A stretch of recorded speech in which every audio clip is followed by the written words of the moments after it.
Nessa live hoje com um tema bastante interessante. Vou passar para o George agora para ele falar, para ele se apresentar. Enquanto isso, e que ele estiver se apresentando, é bom vocês convidarem pessoas, seus namorados, seus maridos, seus sócios, seus amigos. Já está rindo aí, que já está tá certo. Vocês convidem, porque de repente esse tema pode ser bem interessante. O objetivo não é gerar conflitos. O objetivo não é gerar conflitos. Vamos lá. Então, George, a palavra é sua, apresente-se aí.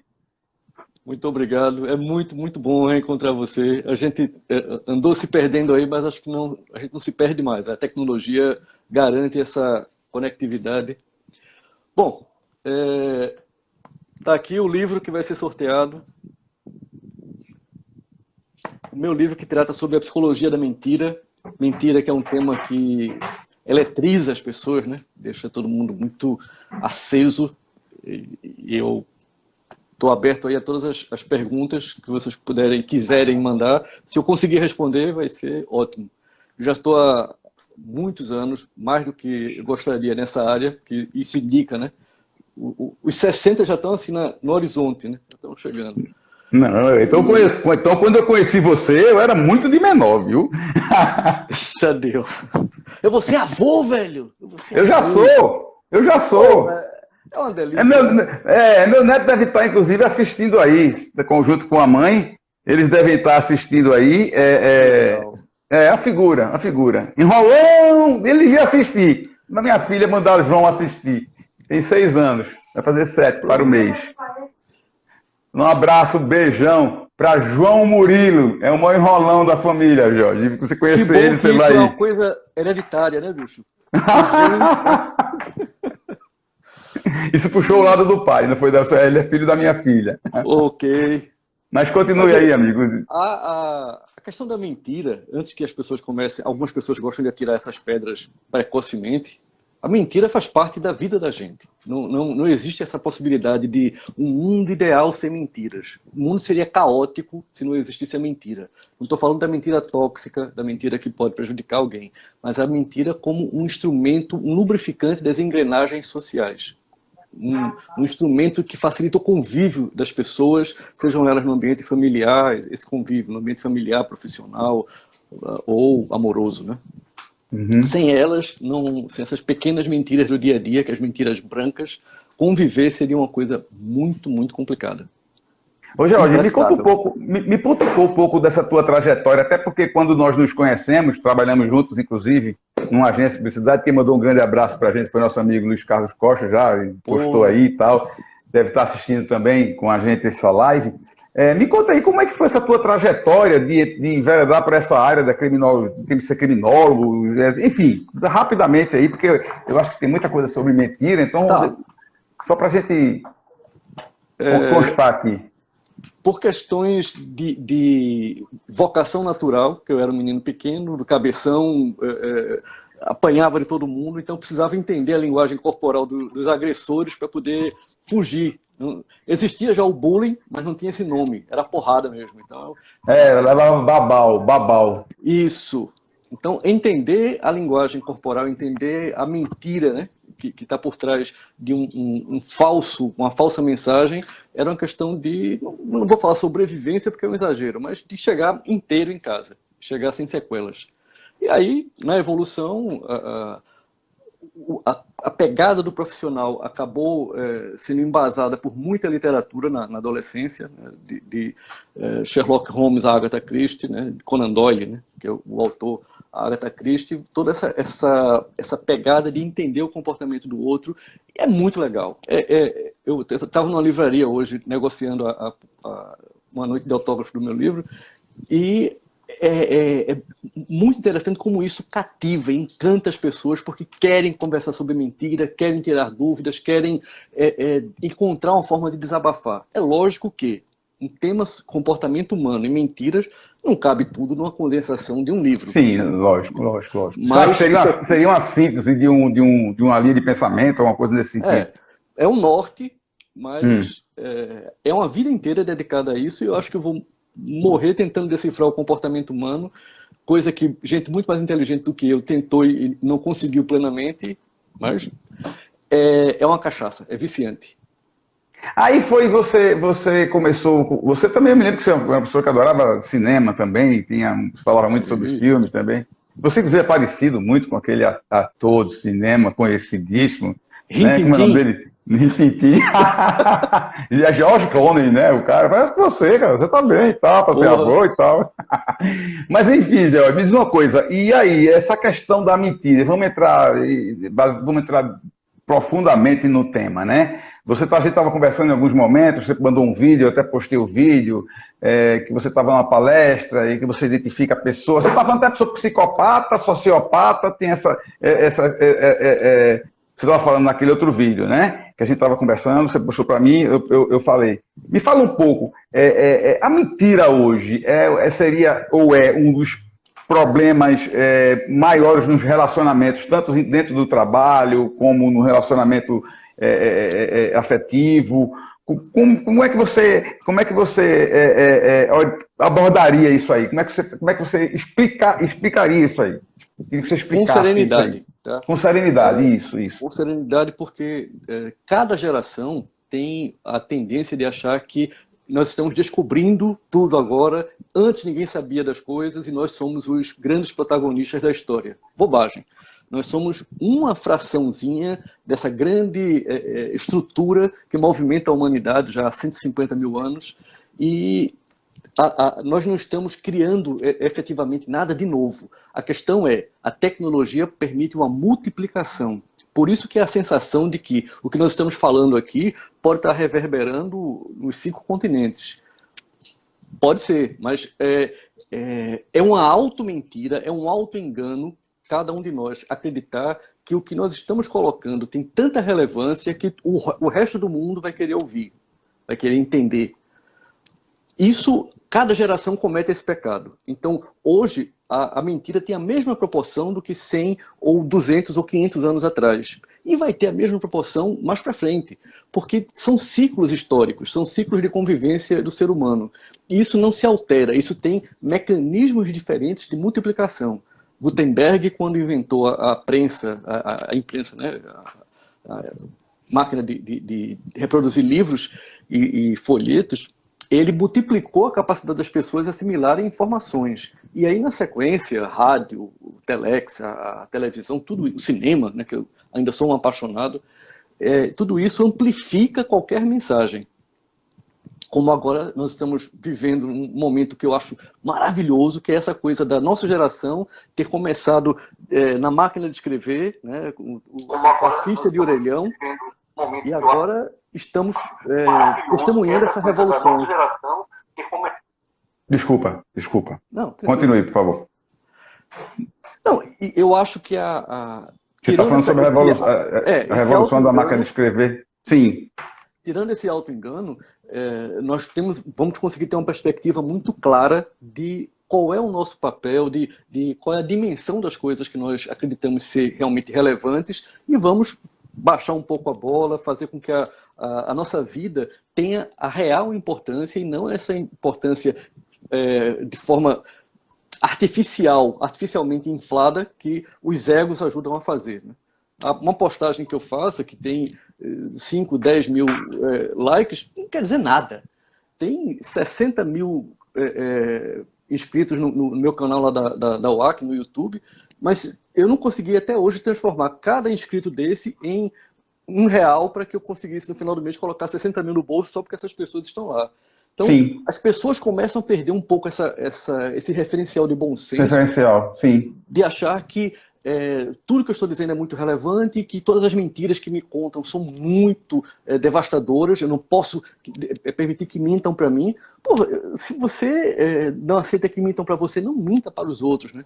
O princípio né? do equilíbrio das coisas. E nós me diz uma coisa, George, uma coisa até que assim, a gente vai aprofundar um bocado aqui, quem quiser fazer perguntas, aproveita a oportunidade para dizer que já está aberto aí. Me diz uma coisa, hoje a gente vê esse programa aqui, nós temos algumas regras, né? Aqui nós não discutimos futebol, religião e política, né? Aqui isso não discute. Mas eu não quero discutir, nem vou discutir nenhum desses 3 temas. Mas vamos discutir um pouco de mídia, né? Falar sobre mídia, porque todos nós, inclusive nós somos seres que vivemos na mídia, isso aqui é uma mídia, não deixa de ser, não deixamos de ser pessoas que temos um compromisso moral de levar uma mensagem que isso vai influenciar pessoas, se vai ou não, mas existe a probabilidade de sim, então nós somos responsáveis por aquilo que nós fazemos. Então, vou fazer uma pergunta para você. O que nós vemos hoje, de maneira geral, é muita mentira sendo contada de forma repetitiva, tá certo? Reverberada por um determinado agrupamento humano, com o objetivo desta mentira se tornar uma verdade, né? Existem até alguns termos que dizem que uma mentira repetida várias vezes por muitas pessoas termina. E muita gente acredita piamente, ela está contando uma mentira, e eu tinha um amigo meu que ele era um cara que era impressionante, ele acreditava na mentira que ele contava, um amigo do meu pai. Era uma figura engraçadíssima. Ele mentia com tanta convicção que ele acreditava na mentira dele, e com isso, por ele falar com tanta certeza, as pessoas, com tanta propriedade, as pessoas acreditavam que aquilo que ele estava falando era uma mentira. Existe isso mesmo, essa mentira ser contada por muitas pessoas ao mesmo tempo, muitas vezes, tornar-se, entre aspas, uma verdade? Não.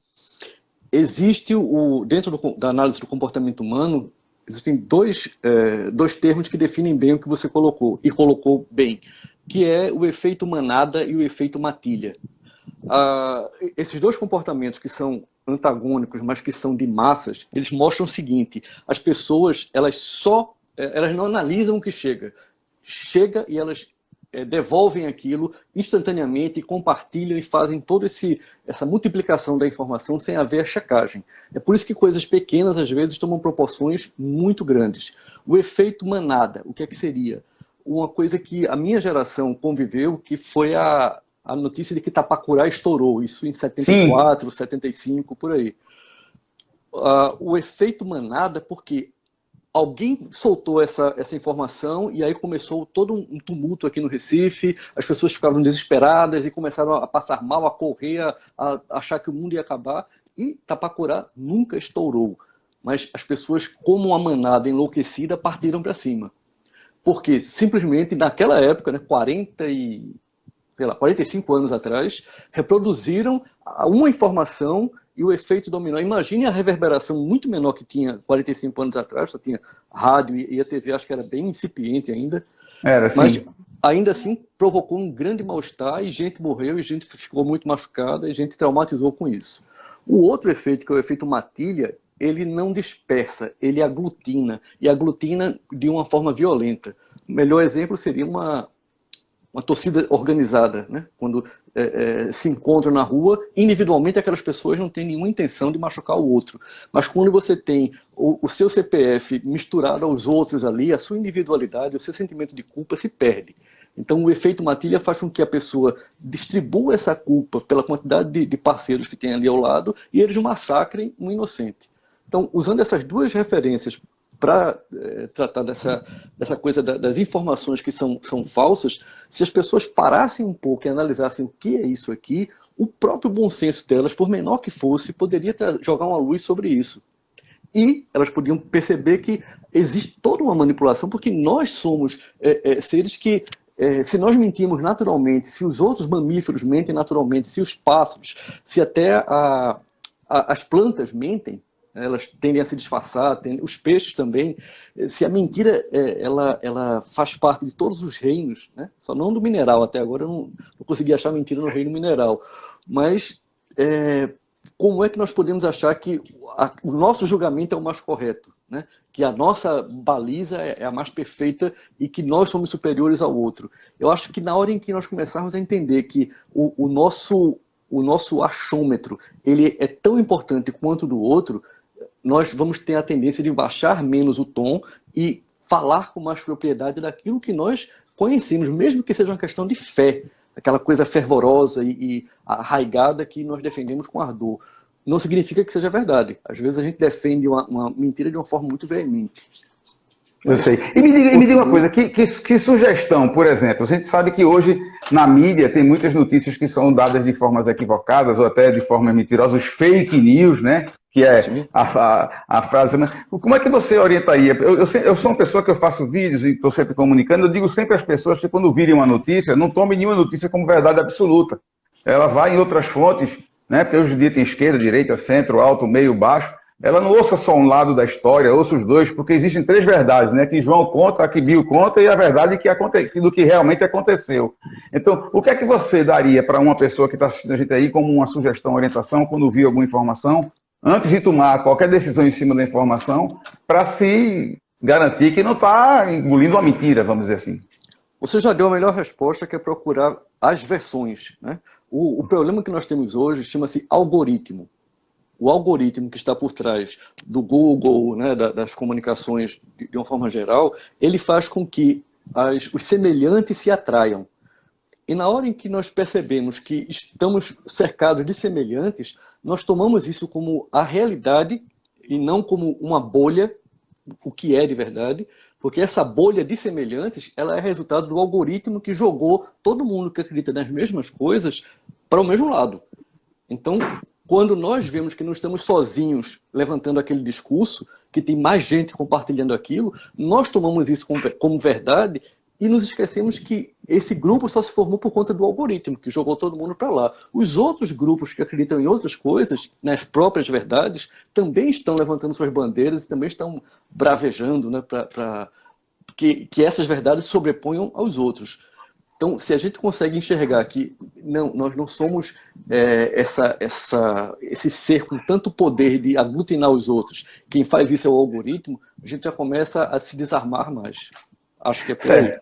Beleza, ótimo, muito bom. E entrando mais assim nas partes dos relacionamentos, né? Porque nós vemos hoje que muitas vezes, muitas relações, até marido e mulher, etc., elas são destruídas pela mentira, né? Quando eu falo em mentira, eu não estou falando apenas na questão da traição extraconjugal. Estou falando de pessoas que levam determinados estilos de vida, que falam coisas, enfim. Mentira é mentira. Mentira é aquilo que não é verdade, não é isso? O que é mentira é o que não é a verdade, é o inverso. Então, assim, inclusive quando eu fiz o anúncio aqui da nossa live, eu até brinquei, olha, seu marido mente para você, sua namorada mente para você. Nas relações, vamos falar um pouco sobre as mentiras dentro dos relacionamentos humanos, sejam conjugais, sejam entre pessoas Isso é um câncer do relacionamento? Não, isso pode ser a cola do relacionamento. E aí, como você sugeriu, ampliando para relacionamentos amorosos ou laborais, tá? Ou familiares também. O exemplo é bem simples. Vamos imaginar a mentira como se fosse uma música que está tocando. E o casal, ele vai dançar essa música se ele resolver fazer isso. Então, uma mentira, ela pode perpetuar, ela pode se fazer presente na relação por muitos anos, como se fosse uma música que propõe uma dança e os dois aceitam dançar, e isso vai dando o tom daquela relação. Você pode ter uma nova música, uma nova mentira, e o casal também tem a nova opção de dançar aquilo ou não. Se você quiser levar para um ambiente laboral, para um ambiente profissional, existem empresários que sabem que estão sendo roubados, que sabem que está havendo algum tipo de desvio na empresa dele, e esses ralos por onde a sabotagem, o desvio, o roubo acontece, ele joga lá na planilha do Excel e acredita que em torno de 5% é o que ele está perdendo. Isso é também uma música que está tocando e ele está dançando com aquele gerente da expedição, por exemplo, do almoxarifado, porque ele acredita que mantendo isso sob um controle lá dos 5% dele, ele não vai ter um grande prejuízo, porque ele já conhece o cara, ele sabe que o cara não rouba mais do que isso, ele acredita nisso. Então, é uma mentira que está sendo contada, o patrão faz de conta que não sabe que o funcionário está roubando, o funcionário faz de conta que o patrão não descobriu o que ele está fazendo, e eles dançam essa música porque é conveniente para eles, porque romper seria mais traumático, seria mais doloroso, porque envolveria toda uma auditoria, todo um processo de rompimento, assim como o casal. O casal que está nessa dança e começou a dançar isso e manteve isso durante a relação, parar e encarar a verdade pode ser desconfortável. A mentira, nesses casos que eu estou citando, pode fazer parte de um bálsamo, de um alento, de um conforto que faz com que doa menos do que a própria verdade.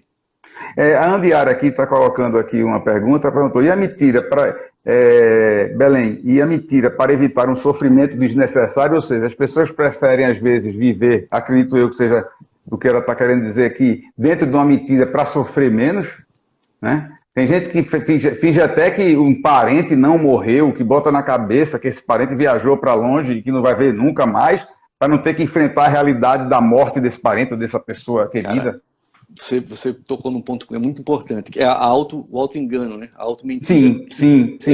Eu defendo muito, e não só uso o verbo, mas a ação.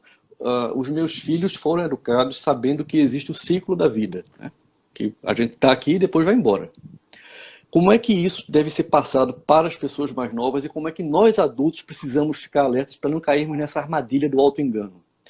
Por mais que doa, é absolutamente necessário o ritual do funeral. O luto que se estabelece, a dor que se estabelece, ela vai ter um ciclo, né? Fulano, meu pai morreu. Porra, meu pai morreu, agora o que é que eu faço? Meu mundo desabou. Porra, meu pai morreu, mas eu preciso fazer com que... Eu sou o adulto agora, eu tenho que ser o responsável por toda essa passagem. Então, providenciar o funeral, ir lá e ter todo aquele... Independente da religião que a pessoa tenha, mas todos os procedimentos, né? Se for o caso, ver lá no cemitério, o caixão descer a cova, cobrir aquilo ali. Isso rasga a carne de uma forma dolorosa, absurdamente dolorosa. Qualquer pessoa que tem um ente querido sente muita dor da perda, mas se a pessoa acha que vai sofrer menos, não passando por tudo isso, em muito pouco tempo vai acontecer isso que você mencionou. Ela, por não ter visto a pessoa dentro do caixão, o caixão descendo a cova e a areia sendo colocada em cima, ou sendo cremado, o que é que seja, o subconsciente trai, o subconsciente começa a criar uma fantasia para amortecer a dor. Tipo, não, ele não morreu, ele viajou, ele não morreu, ele vai chegar a qualquer momento aí. Então, essa mentira, esse auto-engano, transforma a vida da pessoa numa contínua e repetitiva mentira que vai causar danos emocionais e psicológicos, não só para ela, mas para quem está no entorno. Então, muito boa a sua colocação, porque traz essa necessidade de se encarar uma coisa muito dolorosa de frente para que isso acabe no ciclo, né? O ciclo do luto, só para esclarecer, ele dura de 12 a 24 meses. Quando a gente perde uma pessoa que ama para a morte, né? O primeiro aniversário dessa pessoa, sem ela, vai doer muito, o primeiro Natal, o primeiro dia dos pais, o dia das mães, as datas mais fortes vão doer muito, mas como toda cura, no segundo ciclo, né, no segundo aniversário, no segundo Natal, no segundo Dia dos Pais, isso já vai doer menos até que fica a cicatriz, aquela chaga aberta, ela cicatriza e aquela cicatriz vai com você. A cicatriz não sangra mais, a cicatriz não dói mais, ela é só uma marca do que você viveu, necessária, fundamental para que você cresça. Então... a Grace está perguntando aqui, tirando essa questão do luto, existe a mentira do bem para poupar alguém? Sim, claro. E nós temos que ter consciência de que isso faz parte do processo de educação. Eu sempre costumo muito puxar esses papos para crianças, para jovens, para essa turminha que vai nos substituir, porque eles precisam de resiliência, eles precisam aprender a assumir as coisas que nós vamos ter que entregar para eles, e se a gente não preparar quem está vindo aí, todo mundo vai perder. Eu questiono muito isso, viu? Eu questiono muito isso, viu? Essa questão hoje do politicamente correto, esse estilo da sociedade hoje, estão deixando pessoas fracas e tudo é alguma coisa que agride, uma coisa que você falou, o negócio de bullying, né? Eu descobri que eu sofri bullying quando eu virei avô, aos 48, 49 anos de idade, eu descobri que eu sofria bullying com 12, eu não virei nenhum serial killer, nem tenho nenhuma patologia por causa disso, mas assim, o bom aqui, que a conversa está andando aqui, a Ana Flávia está falando, o Grace está falando, a Diara está falando aqui, o bicho está começando, o assunto está começando a pegar aqui. Então, assim, mas assim, é difícil engolir, desculpe eu estar falando dessa forma, que existe a mentira do bem.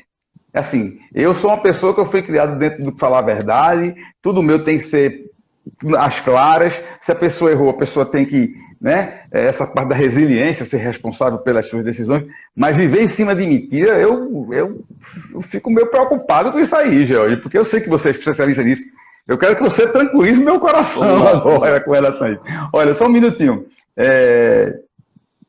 Jaqueline está dizendo aqui, ter bastante cuidado com as mentiras do bem, podem tornar-se um hábito, virando rotina, mas trabalhar mais a empatia, dizer a verdade com carinho e compreensão.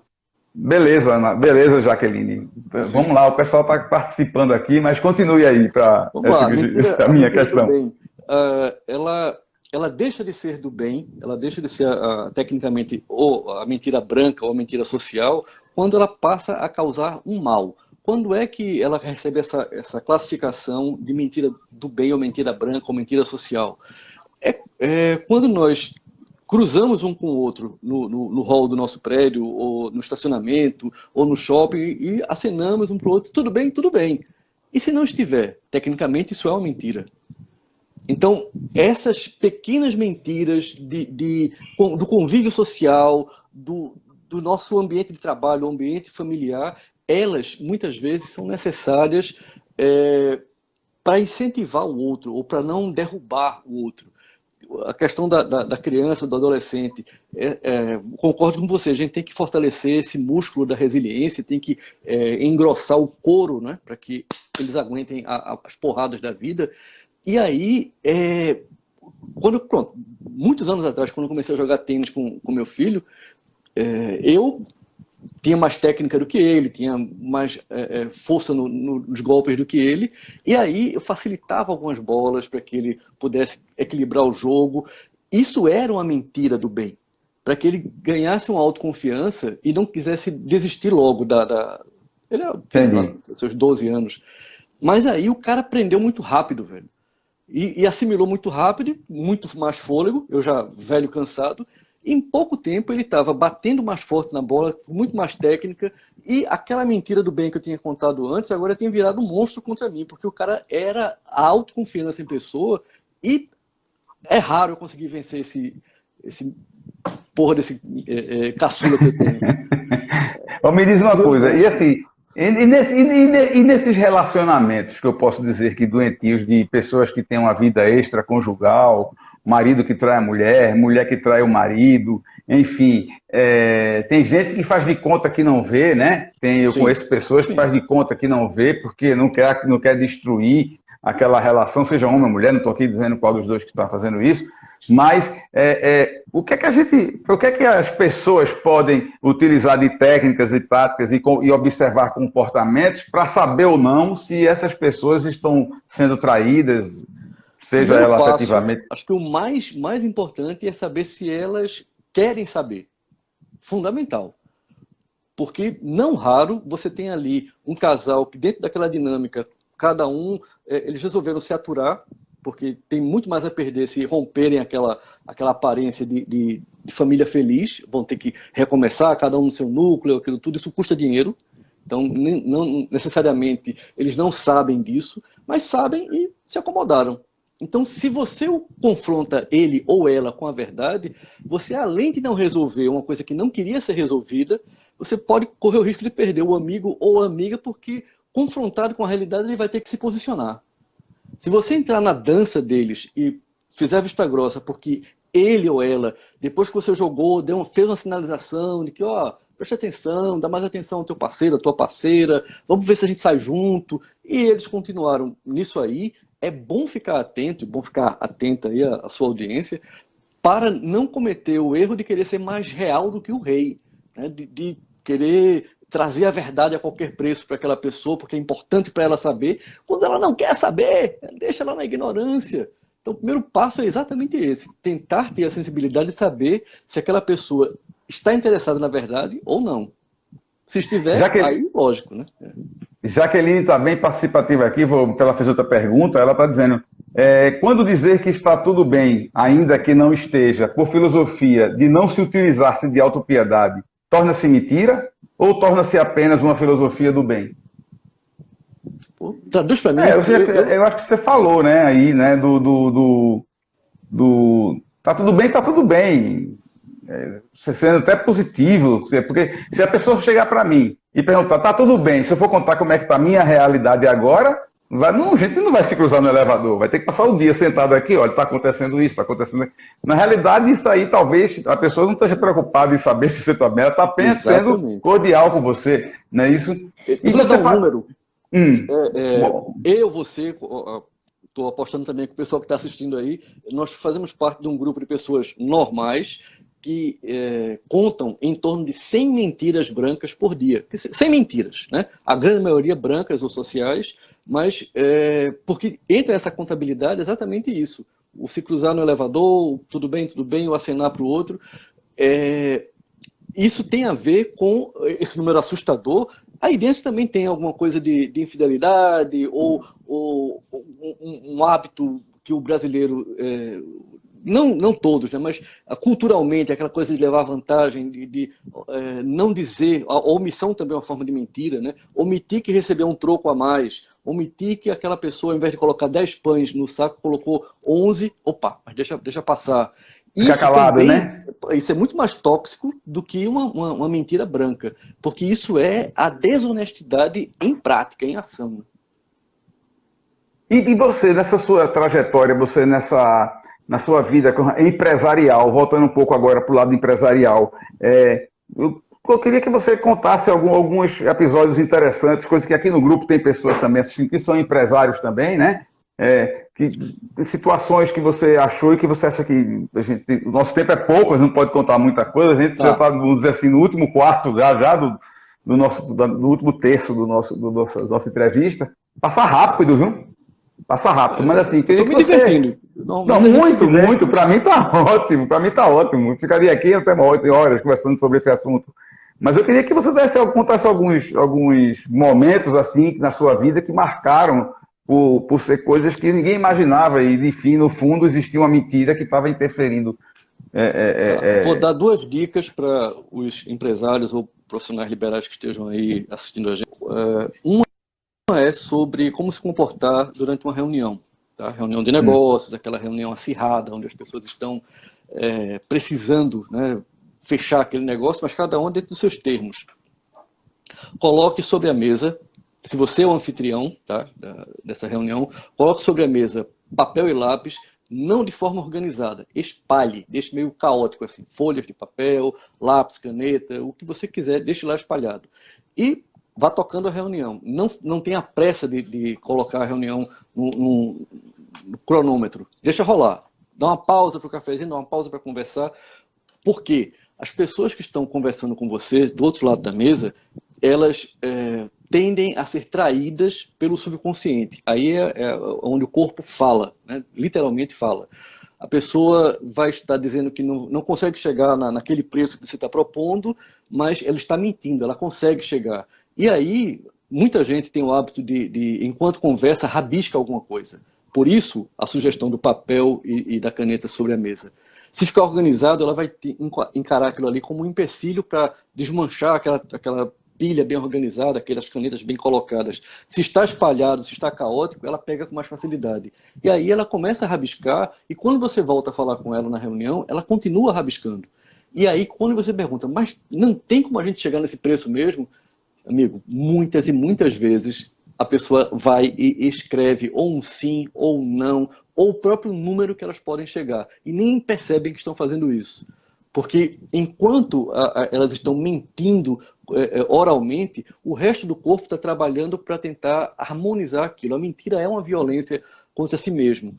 Então, uma forma que a pessoa acaba sendo traída é porque o subconsciente diz a verdade enquanto a pessoa está mentindo. Por isso a importância de entender, né, o conjunto dos sinais, seja dos microsinais faciais ou da linguagem corporal.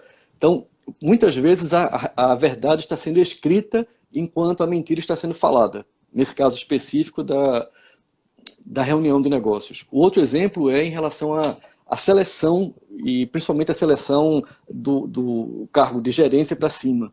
Eu sou muito convocado para, quando chego nessa reta final de diretor, de um cargo mais pesado, fazer uma avaliação sobre o comportamento. Eu não participo diretamente da entrevista.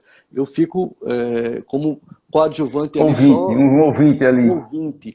E aí analiso o comportamento desse candidato, e quando termina tudo, me sento com o empresário e junto com as fichas lá, dizendo, ó, esse aqui mentiu a maior parte do tempo, esse aqui tentou falar a verdade e não conseguiu, esse aqui tem algum problema com dinheiro, então esse cara é muito competente, mas se você colocar essa pessoa para mexer com dinheiro, ele vai se perder rápido, coloca ele para fazer outra coisa, para preencher planilha, que ele vai ser fantástico nisso aí.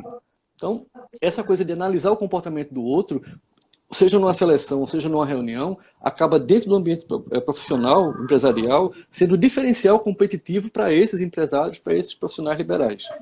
E você, dando como sugestão, aqueles que estão assistindo a gente aqui, quando for para uma entrevista, uma seleção de emprego, o que é que você sugere que seja o comportamento deles? Que eles fiquem mais frios, que eles não mostrem emoção, que eles sejam com respostas curtas?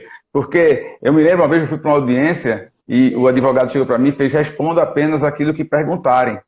Aí fiz até um teste comigo, que os advogados fazem esse teste com as pessoas.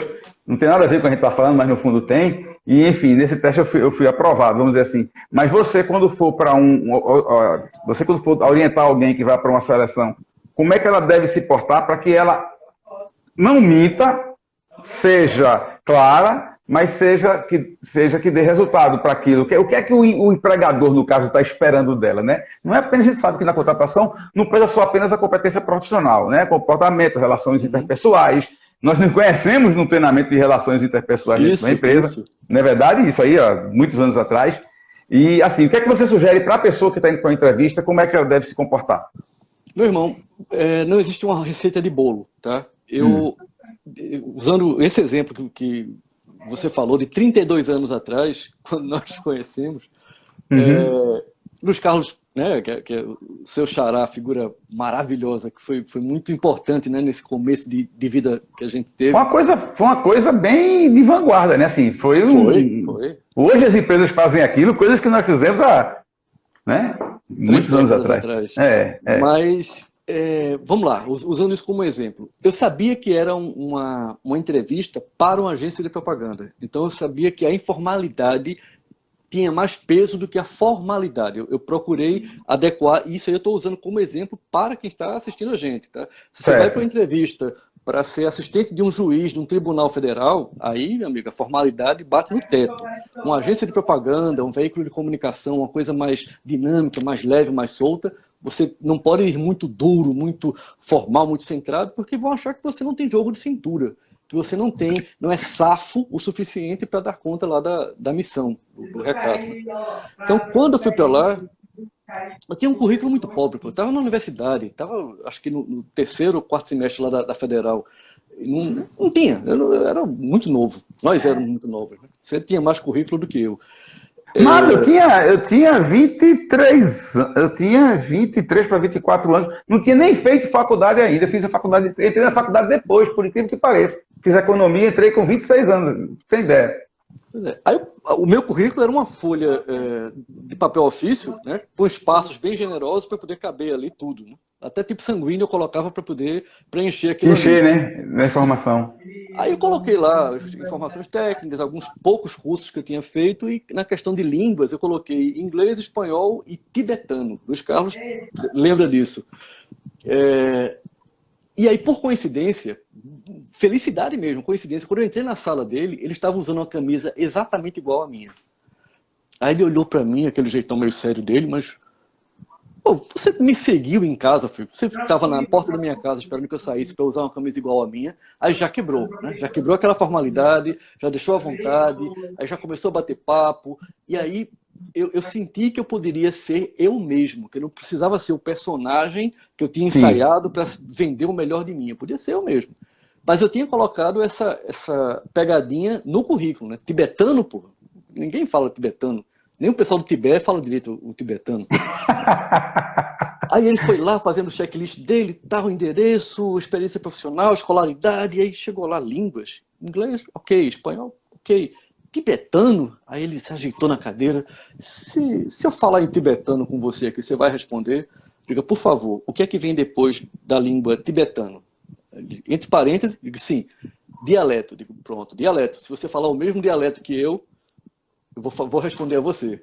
Aí ele caiu na risada, sabia que era uma forma de relaxar, aquilo era bom humor mesmo, não era, era uma mentira do bem, era uma mentira, eu não queria enganar ninguém dizendo que falava tibetano, eu queria criar essa informalidade, esse riso, porque é no riso que você conquista.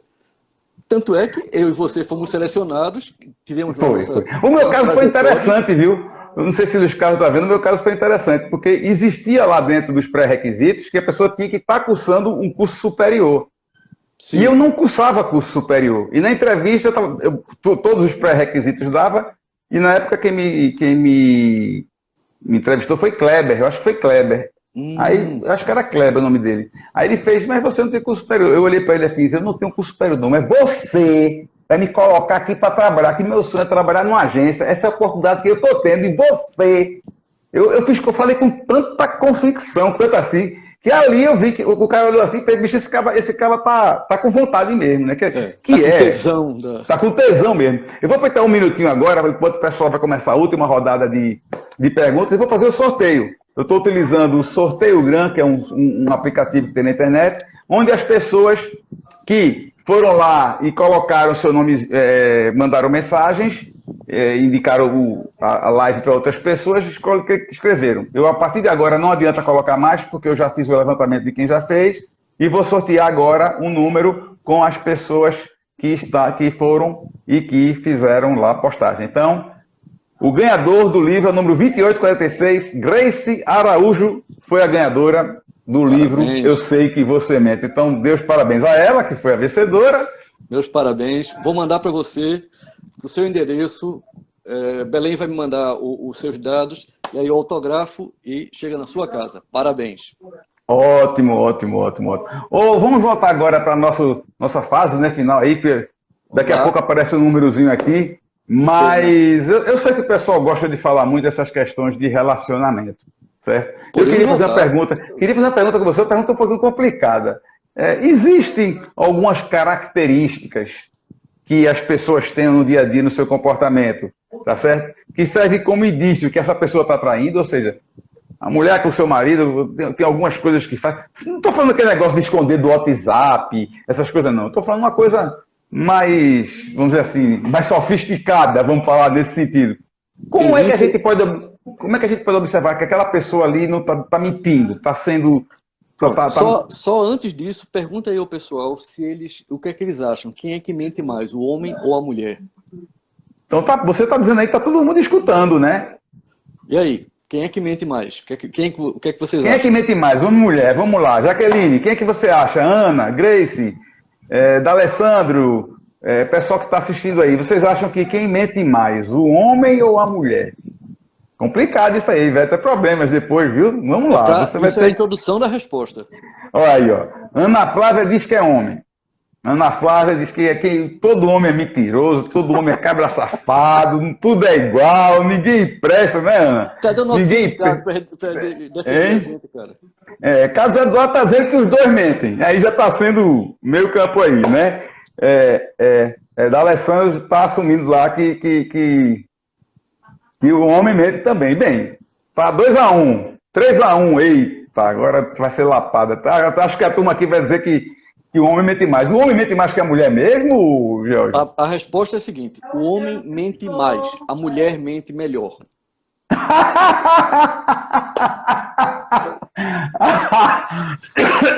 Ótimo, adorei essa resposta. Quer dizer que até para mentir a mulher é mais competente. O que você está falando aí?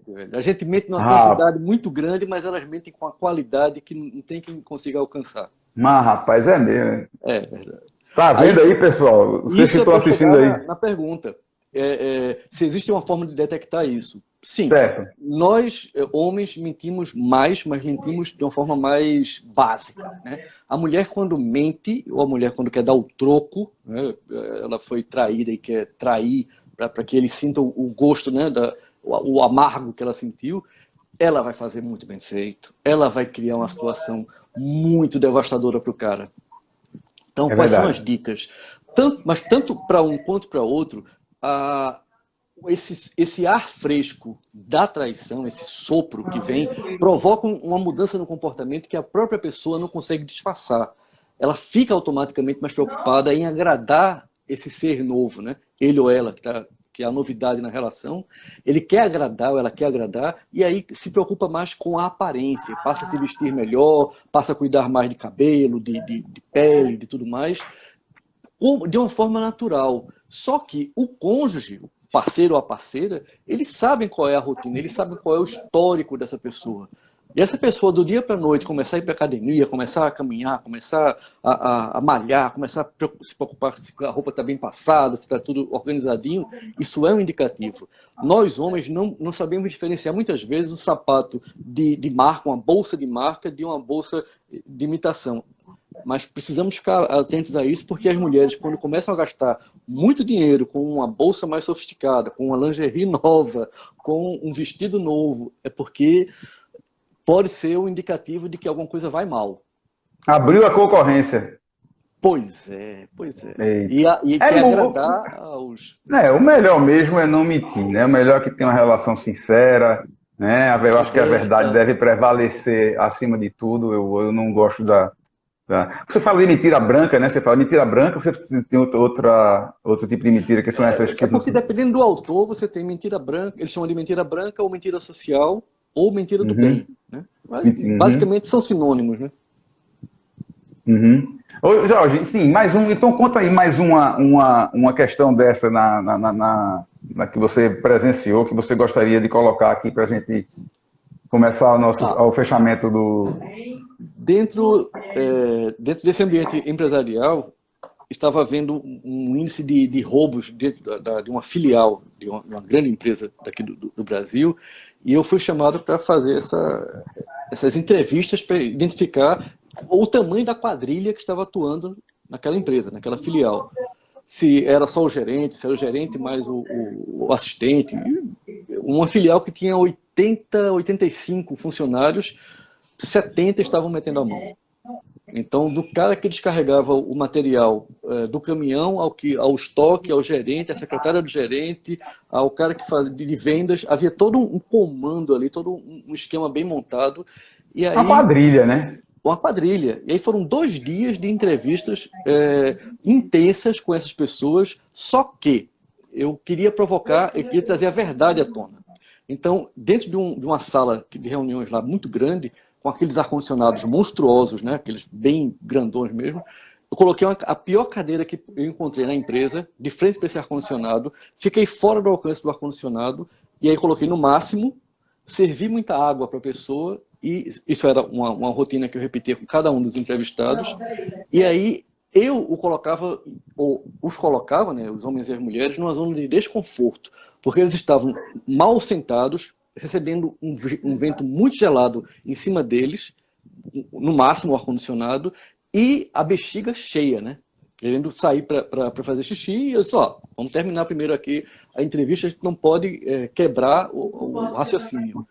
Cara, o desconforto provoca, nesse caso, eu sabia que tudo foi bem planejado, o desconforto físico e emocional fazia com que as pessoas jogassem a verdade para fora, vomitassem essa verdade, para se ver livres daquela situação que estava ficando insuportável para eles. Eu não havia encostado um dedo nessas pessoas, estava só fazendo perguntas em cima de perguntas que iam desestabilizando elas. Então, emocionalmente eu desestabilizava e fisicamente os elementos que estavam na sala também faziam isso. Então, esse conjunto de desestabilizações trouxe a verdade à tona. E aí... Teve que mudar muita gente, né? Muita gente. Só que eu fiz um relatório de 3 partes. Quem teria que sair imediatamente, quem ficaria para passar o serviço para o novo, na transição, e quem poderia ser reciclado recuperado. Exatamente. E em relações entre casais, assim, você teria algum fato curioso para contar para a gente aqui, nesse fechamento aqui da nossa maravilhosa bate-papo aqui, que foi muito bom? Bom, eu tenho que começar agradecendo, né, a oportunidade. Os casais, né? Vamos lá. Já aconteceu, dentro de mentorias que eu promovo, que eu presto, né, os casais estavam amargurados. O casal não ia bem há muito tempo, e quando eu sentei com eles, a gente começou a fazer algumas dinâmicas e começamos a trazer à tona as questões. Quando eu perguntei qual foi o motivo da briga inicial, o que é que desalinhou vocês, eles não lembravam mais. Então, o catalisador, né, o gatilho que lá atrás descalibrou, desalinhou essa relação, eles nem lembravam mais o que era. Eles só reproduziam no dia a dia aquele mal-estar e aquele distanciamento que se acostumaram a ter. Quando isso ficou claro para eles, eles acabaram percebendo que perderam tempo sem necessidade, porque se você não lembra da mágoa que existiu, você não tem por que manter a sombra dessa mágoa presente. Então, isso ajudou a que eles se encaixassem de novo. Muito interessante. Então, que os casais, na hora que tiverem alguma diferença, que sentem, que conversem, para que não vivam das consequências de um problema que podia ser resolvido a long time ago, né? Isso, entre aspas, né? Jorge, valeu, muito obrigado. Infelizmente aqui o Instagram, eu acho que a gente ainda deve ter uns 2 minutos aí. Vamos continuar até acabar mesmo. A gente está te agradecendo, porque quando entra aqui o aviso para mim, entra dizendo que vai fechar com 20 segundos. Então eu não tenho nem tempo de dar boa noite. Eu já estou dando boa noite e a gente vai para o terceiro tempo, até que o tempo se acabe. Mas assim, bem interessante isso que você está falando. E então seria essa a sugestão dos casais também? Eu tenho uma última para dar, que é a seguinte, que eu usei isso no meu namoro, no meu noivado, no meu casamento, que já vai fazer 35 anos agora. Que é o seguinte, a regra de ouro é: não solta a mão do outro enquanto não fizer as pazes. Não, isso na época do namoro, ninguém ia voltar para suas casas até que fizesse pelo menos uma trégua passageira, mas depois de casado não vai dormir com raiva. Segurando a mão do outro, e enquanto não fizer esclarecer aquilo, não pode. Andiara está falando aqui que na relação a dois tem que haver confiança. Então, e me diga uma coisa, só para a gente concluir bem rapidinho, ser mentiroso é uma doença? Para o mitômano, sim. Esse amigo do seu pai que você falou que acreditava na própria mentira, ele sofria de mitomania. Ele não sei se ou era, um mitômano, porque ele acreditava nas próprias mentiras. E tem muito disso no mundo hoje, Jorge? Tem porque, exatamente por culpa dessa superexposição. Sempre existiram os mitômanos, mas o que estimula isso se reproduzir com mais velocidade hoje, em maior quantidade, é a necessidade de ser aceito. Então, se você posta alguma coisa e não recebe os likes que gostaria de receber, você precisa se esforçar para ser percebido. E aí você acaba mentindo, a pessoa acaba mentindo para ficar mais em evidência e conseguir aqueles likes, conseguir que a sua felicidade seja referendada pela quantidade de likes que a postagem recebeu. Então, isso é um auto-engano, isso é começar a ficar viciado na mentira que você mesmo conta. Você conta a mentira para receber likes e você só fica feliz quando recebe aqueles likes. E aí você mente de novo e isso vira um círculo vicioso que não tem fim. É aquilo que você falou no começo, né? Que as pessoas elas se juntam com aquelas pessoas que pensam, que fazem ou que querem viver igual a ela. Né? Então o Facebook hoje, vamos dizer assim, o Instagram, o Facebook... É um antro de pessoas, tem muita gente adoentada e adoecendo por causa disso. Você está querendo me dizer isso? Infelizmente tem, porque a gente acaba perdendo a consciência de que nós precisamos ser os nossos balizadores. O outro não precisa saber que eu estou feliz, ou que eu viajei, ou que eu jantei bem, para que o meu jantar tenha sido delicioso, para que minha viagem tenha sido boa. Eu é que preciso estar satisfeito com isso. E não transferir essa responsabilidade para o outro, porque o outro não quer dizer nada. O outro pode mas o padrão não estar feliz. Mas o padrão do que é bom e do que é ruim hoje não está sendo balizado em cima daquilo que eu acho bom. Eu sou um cara, vamos dizer assim, resolvido, vamos dizer assim. Eu vejo muita gente vivendo uma realidade que não é dela, mostrando uma vida que não tem, né? E no fundo, não são, aquilo é uma mentira, de fato. Né? Aquilo ali vive numa mentira. Infelizmente. Mas é a pura verdade. Tá bom. Enfim, Grace está dizendo que parte 2, eu acho que o pessoal quer que a gente continue essa conversa. Estão pedindo aqui já que tem a segunda parte da conversa. Vamos deixar já marcado aí. A gente faz vamos aí, o pessoal, vamos fazer nova live. Quem sabe... Você pode convocá-los para que eles mandem as perguntas que querem que a gente responda. Então vamos fazer o seguinte, já está acabando já aqui o nosso tempo.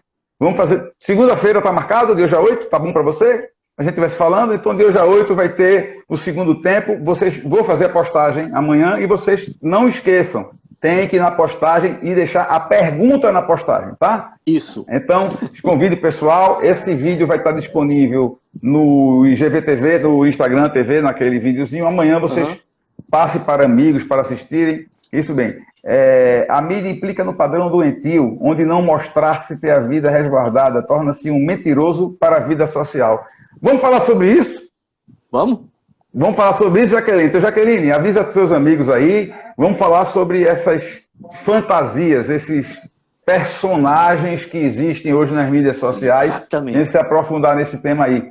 Jorge, muito bom. Um abração, valeu, muito bom. Pessoal que assistiu aí, top. Gostei muito. E segunda-feira vai ter o segundo tempo. E vocês aí convidem o pessoal. Lá. Tá bom, meu amigo? Um abração. A gente vai se falando.